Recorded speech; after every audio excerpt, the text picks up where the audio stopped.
लीजिए सुनिए। ना पार्थसारथी के लिखे उपन्यास ये गली बिकाऊ नहीं का भाग 18 है। मेरी यानी समीर गोस्वामी की आवाज में। इप्पो में पहले दिन के नाटक की टिकट बिक्री काफी अच्छी रही। दूसरे दिन भी वसूली में कोई कमी नहीं थी।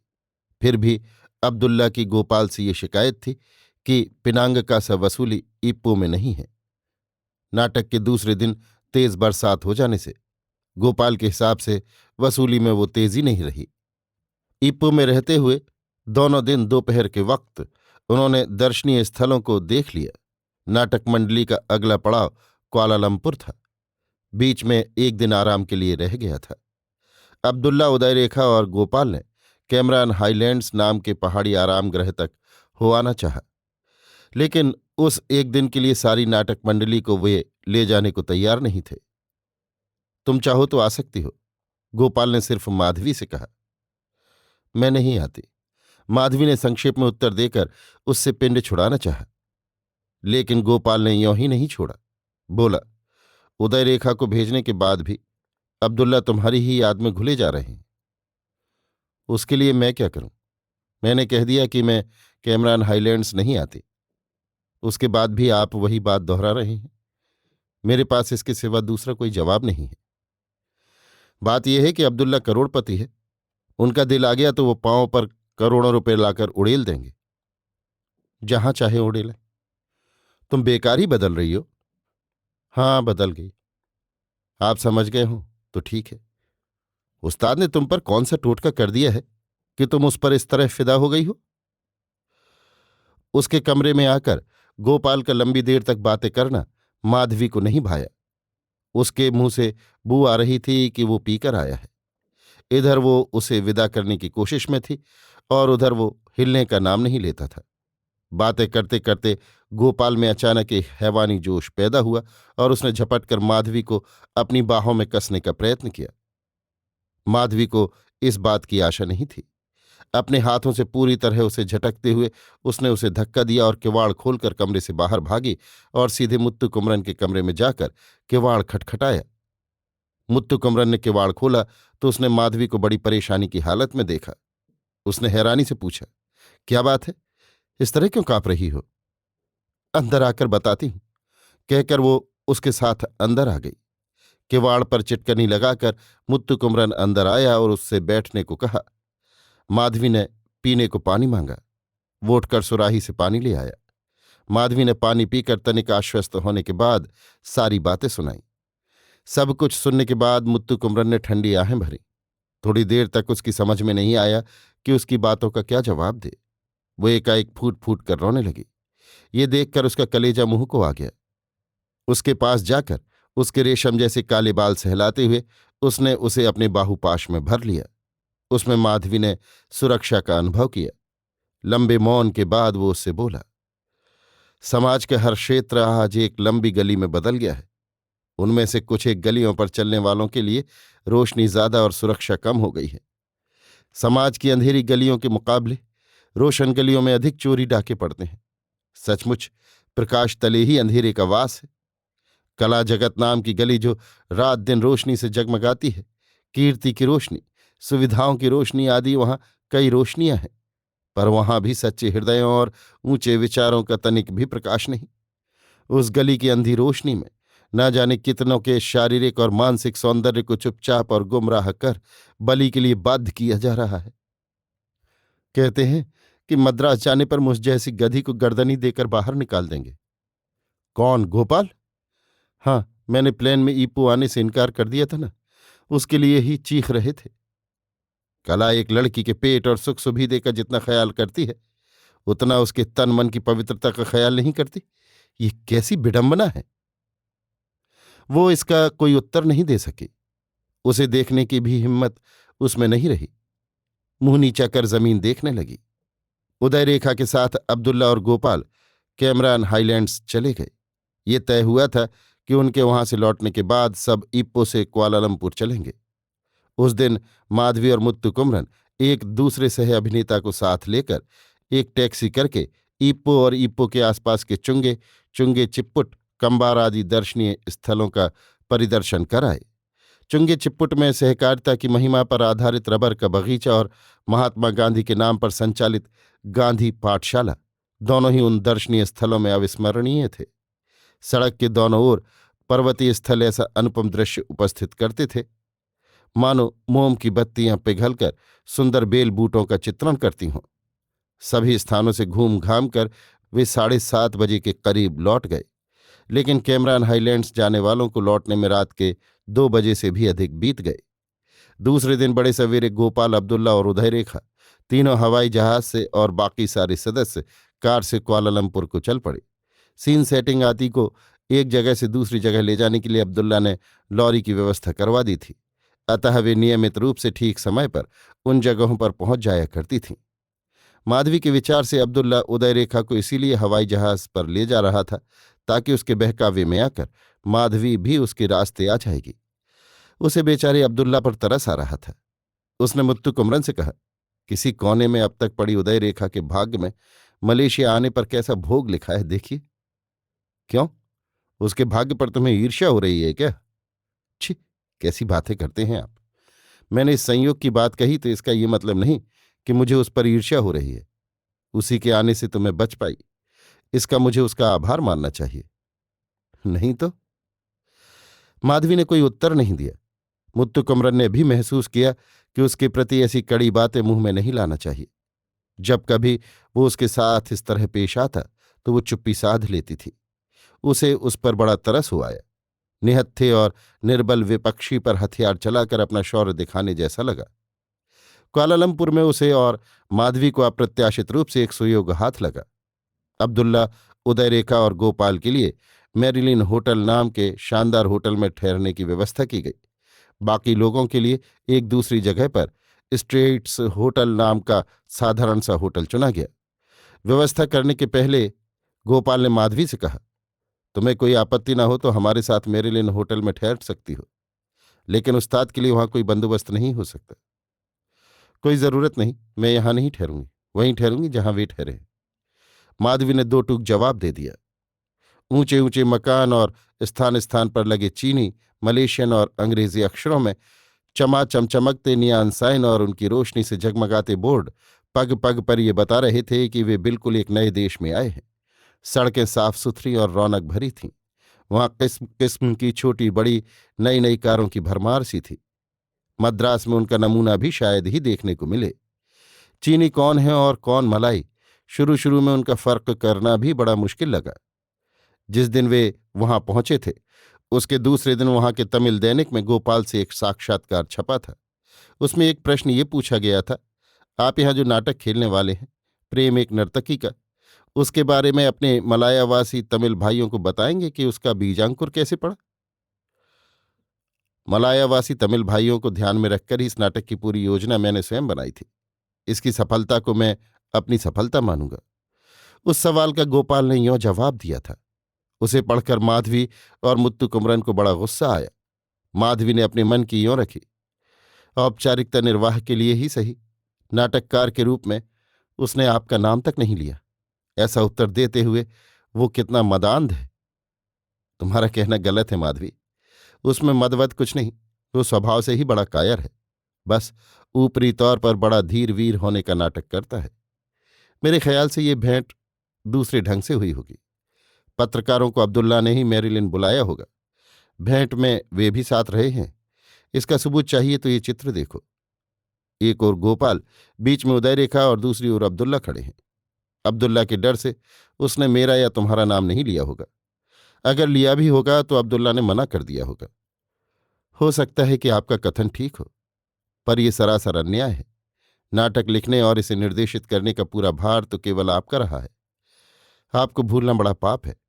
वो उन्हें यों ही नहीं छोड़ेगा। दुनिया में पाप पुण्य देखने वाले आज कौन है? विरक्त स्वर में मुत्तु कुमरन ने कहा।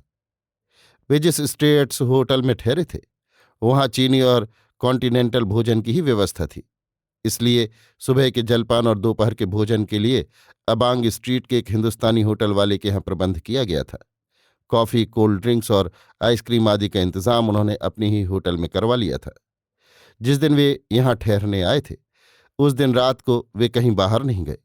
दूसरे दिन सवेरे वे महामारियप्पन के मंदिर और दसगिरी हो आए।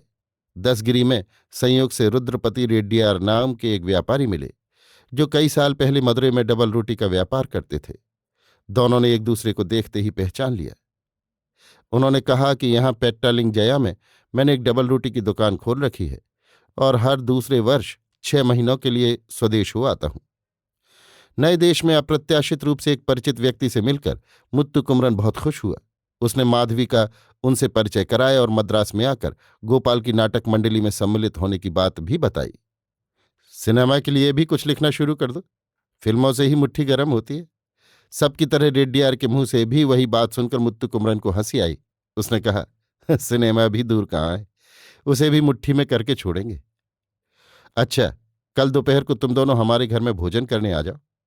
पेट्टालिंग जया, ये पता याद रखो। हाँ, तुमने ये नहीं बताया कि तुम दोनों कहाँ ठहरे हुए हो। स्ट्रेट्स होटल में। नाश्ता और भोजन अबांग स्ट्रीट से आ जाते हैं। हमारे ही घर में आकर ठहर जाओ ना, उन्होंने आग्रह किया। ये संभव नहीं होगा, क्योंकि हम नाटक मंडली के दूसरे लोगों के साथ ठहरे हुए हैं। उन्हें छोड़कर आना ठीक नहीं, वे भी हमें नहीं छोड़ेंगे। अच्छा, स्टेट्स होटल को मैं कल दोपहर को गाड़ी भेज दूंगा, कहकर रुद्रप रेड्डियार विदा हुए। उनके जाने के बाद उनके बारे में मुत्तु कुमरन ने माधवी को बताया कि उससे उनका परिचय कब हुआ और कैसे हुआ तथा उनमें क्या क्या खूबियां हैं। दसगिरी से जब वे होटल को लौट आए, तब गोपाल भी अप्रत्याशित रूप से वहां आया था। कहो उस्ताद, इस होटल की सुख सुविधाएं कैसी हैं? किसी चीज की जरूरत हो तो बताओ। मैं तो किसी दूसरी जगह ठहर गया हूं, इसलिए अपनी तकलीफों को छिपाए न रखो। गोपाल यों बोल रहा था मानो किसी ट्रेड यूनियन के लीडर से कारखाने का कोई मालिक शिकायतें पूछता हो। सच्चे प्रेम से कोसों दूर और औपचारिक ढंग से पूछी जाने वाली इन बातों को मुत्तु कुमरन ने जरा भी महत्व नहीं दिया और चुप्पी साधे रहा। उसके जाने के बाद माधवी ने मुत्तु कुमरन से कहा, देख लिया ना पूछताछ करने का तौर तरीका। बातें दिल से नहीं, होठों से फूट रही थी। छोड़ो उसकी बातों को, उसे शायद ये डर लग गया होगा कि हम उसके बारे में कैसी बातें कर रहे हैं। उसी डर से वो एक बार हमें देख जाने के लिए आया होगा। उदय रेखा तो इस तरफ एकदम आई ही नहीं, अब्दुल्ला के साथ ही चिपक कर रह गई। कैसे आते, अब्दुल्ला छोड़े तब ना। सुनकर माधवी हंस पड़ी।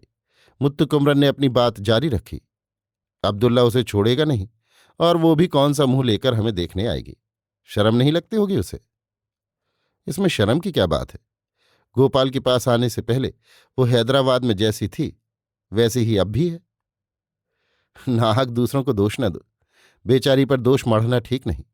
मेरे ख्याल से पहले पहल कोई लफंगा लुच्चा ही उसे इस लाइन में खींच कर लाया होगा। पेट की भूख भला बुरा नहीं पहचानती। सच पूछो माधवी, तो मुझे ऐसे लोगों से हमदर्दी ही होती है।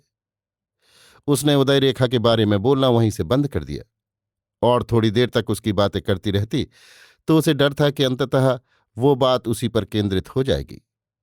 मुत्तु कुमरन ने अपनी बातों के दौरान इस बात पर जोर दिया था कि मेरे ख्याल से पहले पहल कोई लफंगा लुच्चा ही उसे इस लाइन में खींच लाया होगा। माधवी ने कभी मुत्तु कुमरन से बातें करते हुए कहा था कि मुझे इस लाइन में लाने वाले गोपाल ही हैं।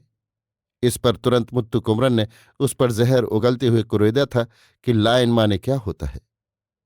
इस बात के साथ ही उसे पिछली बात की याद हो आई। ठीक उसी तरह आज मुत्तु कुमरन ने लाइन शब्द का इस्तेमाल किया था। उसने यों ही उस शब्द का इस्तेमाल किया था या किसी गूढ़ार्थ से उसका इस्तेमाल किया था, ये समझ न पाने से वो दिल ही दिल में कुढ़ गई। इस हालत में जब उदय रेखा के चरित्र को लेकर बात बढ़ी तो उसे डर लगने लगा कि सौमनस्य और शांति से युक्त वातावरण में कहीं खलल न पड़े। कुआलालंपुर में नाटक के प्रथम दर्शन में अच्छी खासी वसूली हुई। अब्दुल्ला बता रहे थे कि हर दिन के नाटक के लिए हैवी बुकिंग है। दूसरे दिन दोपहर को रुद्रपति रेड्डियार की कार स्ट्रेट्स होटल में आई और मुत्तु कुमरन और माधवी को दावत के लिए ले गई। रुद्रपति रेड्डियार जिस पेट्टालिंग जया के इलाके में रहते थे, वहां एक नई कॉलोनी बसी हुई थी, जिसमें एक से बढ़कर एक नए मकान बने हुए थे। रुद्रपति रेड्डियार के ड्राइवर ने कहा कि कुआलालंपुर भर में ये बिल्कुल नया बेजोड़ एक्सटेंशन है। मलाए आकर रुद्रपति रेड्डियार बड़े धनी मानी व्यक्ति हो गए थे। उनके यहाँ उच्च स्तरीय पांड्य शैली का शाकाहारी स्वादिष्ट भोजन पाकर वे बहुत प्रसन्न हुए। भोजन के बाद रेड्डीयार की तरफ से भेंट के तौर पर माधवी को सोने की एक चैन और मुत्तु कुमरन को एक बढ़िया सीकों की घड़ी उपहार में मिली। पान सुपारी की तश्तरी में रखकर सोने की वो चैन रेड्डीयार ने माधवी के सामने बढ़ाई तो वो सोच में पड़ गई कि उसे ले या न ले। मुत्तु कुमरन क्या समझेगा। मुत्तु कुमरन के मन की जानने के लिए उसने आंखों से जिज्ञासा व्यक्त की। मुत्तु कुमरन ने उसके मन के भय को पढ़कर हंसते हुए कहा, ले लो, रेड्डीयार जी तो हमारे भैया हैं, इनमें और हम में फर्क नहीं मानना चाहिए। माधवी ने चैन रख लिया। रेड्डीयार ने अपने हाथों से मुत्तु कुमरन के हाथ में घड़ी बांधी। भगवान की कृपा से समुद्र पार इस देश में आकर हम काफी खुशहाल हैं। खुशहाली में हमें अपनों को नहीं भूलना चाहिए, रेड्डीयार ने कहा। माधवी, ये न समझना कि रेड्डीयार अभी ऐसे हैं। मदुरै में रहते हुए भी हम दोनों बड़े दोस्त थे। कविराज के कुटुंब में पैदा होने से मेरे प्रति इनका अपार प्रेम है। उन दिनों ये हमारी नाटक मंडली के नायडू के दाहिने हाथ रहे थे। तो ये गोपाल जी को भी अच्छी तरह जानते होंगे? हाँ, जानता हूं, लेकिन वे अब आसमान पर चढ़े हुए हैं। इस देश में बहुत बड़े जौहरी अब्दुल्ला के गेस्ट बने हुए हैं। पता नहीं हम जैसों को वो कितना मानेंगे और सराहेंगे। फिर वे मैरिलिन होटल में ठहरे हुए हैं। मुझे मैरिलिन होटल जाते हुए ही डर लगता है। वहां दरवान से लेकर वेटर तक अंग्रेजी में बात करते हैं। अंग्रेजी से मेरा 36 का वास्ता है, ना तो बोलना आता है और न समझना। यानी कि आप मेरे जैसे हैं, मुत्तु कुमरन ने कहा। ये कोई बड़ी बात नहीं, आदत पड़ने पर आप ये समझ आ जाती है। बात वो नहीं, एक दफे की बात है। मुझे अपने व्यापार के सिलसिले में हांगकांग जाना था। प्लेन का टिकट खरीदने के लिए मैं मैरिलिन गया था। BAOC कंपनी का दफ्तर मैरिलिन के ग्राउंड फ्लोर पर है। वहां रिसेप्शन में एक चीनी युवती थी। वो अंग्रेजी चूहे आने लगी तो मेरी समझ में कुछ नहीं आया। मैं थोड़ी बहुत मलय और चीनी भाषा जानता हूं। धैर्य से चीनी में बोला तो वो लड़की भी हंसती हुई चीनी में बोली। मैं टिकट लेकर आ गया। मैं मानता हूं कि अंग्रेजी जानना जरूरी है, पर ना जानने वालों से जब कोई जबरदस्ती उस जुबान में बोलकर संकट में डालता है तो बड़ा दुख होता है। माधवी को वो संकट नहीं है रेड्डीयार जी। उसे अंग्रेजी, मलयालम, तमिल आदि अच्छी तरह से बोलना भी आता है और लिखना भी आता है। हाँ, केरल में तो सभी अंग्रेजी पढ़े लिखे होंगे। रेड्डीयार से विदा लेते हुए दोपहर के 3:30 बज गए। शाम के नाश्ता कॉफी के बाद ही वे पेट्टलिंग जया से रवाना हुए। चलते समय रेड्डीयार ने बड़ी आत्मीयता से कहा था, देखो मुत्तु कुमरन, जब तक यहां रहते हो मुझसे जो भी मदद चाहो निसंकोच ले सकते हो। बाहर आने जाने के लिए कार की जरूरत पड़े तो फोन करना। उनके इस प्रेम भाव से मुत्तु कुमरन विस्मय और आनंद से विभोर हो गया। जब वे स्टेट्स होटल में वापस पहुंचे तो दिल को हिला देने वाली एक खबर मिली। उस दिन दोपहर के वक्त भी गोपाल ने बेहद पी रखी थी। वो बाथरूम जाते हुए फिसल पड़ा था। घुटने में हल्का सा फ्रैक्चर हो गया था, इसलिए उसे अस्पताल में भर्ती किया गया था। मंडली के दूसरे सभी कलाकार उसे देखने के लिए अस्पताल गए हुए थे। सारा समाचार स्ट्रियट्स होटल के स्वागत कक्ष में ही मिल गया था। रिसेप्शनिस्ट से सारी बातों का पता लगाकर गोपाल किस प्राइवेट नर्सिंग होम में भर्ती है वहां का पता ठिकाना लेकर दोनों रेड्डीयार की ही कार में उस अस्पताल को चल पड़े। नर्सिंग होम माउंटबेटन रोड पर था। जब वे वहां पहुंचे तब मंडली के अन्य कलाकार और कर्मचारी झुंड के झुंड लौट रहे थे। उस दिन शाम को नाटक हो कि न हो, वे सब इसी उधेड़ बुन में पड़े थे। वे आपस में यही कहते हुए सुनाई दे रहे थे कि गोपाल के पैर में फ्रैक्चर हो जाने से उस दिन का ही नहीं, दूसरे दिनों के नाटक भी रद्द कर दिए जाएंगे। साथ ही टिकट खिड़की पर खासी वसूली होने और बाद के टिकटों की बिक्री तथा थिएटर के किराए पर लेने से अब अब्दुल्ला फिक्र में पड़े थे कि नाटकों का मंचन रद्द किए जाने पर उसे बहुत घाटा उठाना पड़ेगा। गोपाल के पैर पर मरहम और पट्टी लगाकर उसे बिस्तर पर लिटा दिया गया था। नींद की गोली देने से वो गहरी नींद में था। छोटा सा फ्रैक्चर है, 1 हफ्ते में ठीक हो जाएगा, फिक्र की कोई बात नहीं है, डॉक्टर अब्दुल्ला को बता रहे थे। अब्दुल्ला और उदय रेखा चिंतित खड़े थे। इसने सारा गुड़ गोबर कर दिया। इप्पो में ही मुझे भारी घाटा उठाना पड़ा है। मैंने सोचा कि कुआलालंपुर में उसे मेकअप कर लेंगे। 7 दिन की हैवी बुकिंग है यहां। अब्दुल्ला ने रुआंसा होकर माधवी से कहा। चोट खाए हुए पर बिना किसी हमदर्दी के उसका इस तरह बकना माधवी और मुत्तु कुमरन को अच्छा ही नहीं लगा। मुत्तु कुमरन को तो गुस्सा ही आ गया। अपने पैसों का रोना क्यों रोते हो? नाटक मुख्य है, उसकी फिक्र तुम न करो। ठीक समय पर मंचन शुरू होगा। 6 बजे थिएटर में आ जाना। अब जाओ। मुत्तु कुमरन ने धीर गंभीर शब्दों में कहा। वो कैसे होगा भला? अब्दुल्ला ने शंका प्रकट की। अपना रोना धोना बंद करो, नाटक होगा, जरूर होगा। तुम सीधे थिएटर आ जाना। पर इस बात का ख्याल रखना कि आज शाम की किसी भी अखबार में ये न छपने पावे कि गोपाल का पैर जख्मी हो गया है। मुत्तु कुमरन ने ऊंचे स्वर में कहा तो अब्दुल्ला की सिट्टी पिट्टी गुम हो गई।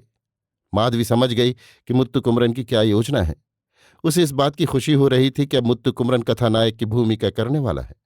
मुत्तु कुमरन इस बात से खुश हो रहा था कि माधवी के साथ भूमिका करने का उसे सुयोग मिल रहा है। माधवी उसकी समयोचित बुद्धि और धैर्य से स्थिति पर नियंत्रण की सामर्थ्य की कायल हो गई। ऐसी ही धीरता की वजह से वो उसके प्रति आकर्षित हुई थी और धीरे धीरे अपना हृदय हार बैठी थी। अभी आप सुन रहे थे नापार्थ सारथी के लिखे उपन्यास ये गली बिकाऊ नहीं का भाग 18 मेरी यानी समीर गोस्वामी की आवाज में।